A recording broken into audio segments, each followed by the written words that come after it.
If you look at Minnesota and the great success we had there and other places, I'm suggesting to some of these governors that are too proud in New York, I mean, you see what's going on there.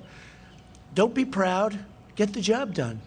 You'll end up looking much better in the end. Call in the National Guard, call me. You have to dominate the streets. You can't let what's happening happen. That was President Trump telling governors that they must act to curb the violence that has come with protests over the death of George Floyd. So what is the best way to deal with the rioters while respecting the protesters, the peaceful protesters' rights? Joining me now is Republican South Carolina Senator Tim Scott. Senator, great to see you as always. Your thoughts on the sort of different factions that we're seeing at play here. During the day, you have peaceful protesters saying we want more social equality. We want justice for the death of George Floyd, and that is completely understandable, and they're well within their right to do it.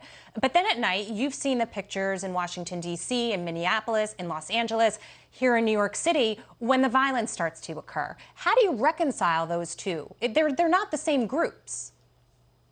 Well, they're not even of the same world. And there's no doubt that George Floyd deserves justice. And I'm thankful for folks who are protesting in the vein of John Lewis, who, because of his peaceful demonstrations, led to social transformation that our country embraced. And frankly, we are doing better because of it.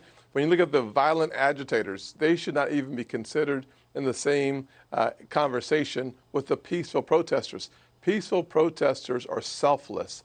Violent agitators are selfish. They're taking all of the focus and putting it on themselves. And frankly, the best picture I've seen lately are peaceful protesters and police officers forming a line to protect businesses. That's what America is about. That's what makes America great. It's when people come together who may have some tension even and work together for a better outcome. But the violent protesters, they're getting too much air already. We should suck the oxygen out of that room because it is not in our long-term best interest. It's not in our short-term best interest. It's only a distraction from making progress for Americans. And let's talk about the George Floyd case specifically. All 4 officers arrested. They will have to answer for what happened that night. So the question is, if justice is going to be served, how does the healing process begin? I'll tell you, the healing process begins. We have had experience with that in South Carolina after the Walter Scott murder. Myself and Congressman Trey Gowdy started bringing African Americans and law enforcement officers together to have a conversation. No cameras, no press, just having conversations. And what ultimately occurred were that black leaders started doing ride-alongs with officers to realize that there's no such thing as a normal traffic stop. We had police officers that spent some time in the African-American communities to understand some of the pains and challenges. And so when we have lines of communication that are bridged, we get better outcomes. And frankly, one of the things that Trey has said, and I like to take credit for it, even though he said it, was it's hard to hate up close. It's hard to hate what you know. And that is a simple step. There's no law that we can pass that says we're going to figure out how to legislate a heart. That's not going to happen. But what we can do is make significant progress. And what we're doing now is having a serious conversation about the next steps. Things like giving us a purview into what's going on around the country. Let me give you an example of a piece of legislation that we're working on, the George Floyd Notification Act.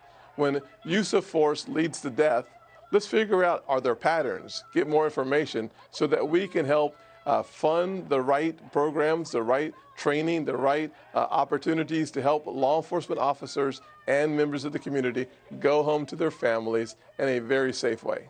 Martin Luther King Jr.'s niece, Alveda King, joined us last night. She had this to say about the anarchists, about Antifa, the other violent actors trying to steal the narrative here for their own selfish purposes. Listen. Martin Luther King Jr. said that violence is immoral. It's unreasonable, it doesn't work, and it certainly is disrespectful for people like Antifa to come in and others. I've been seeing clips from people in New York saying, how can you come into my city, burn my property?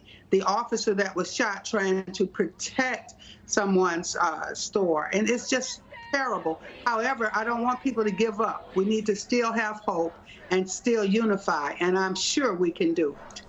Enough is enough. You're bullies. You must stop. We're going to stay in. We're going to pray in.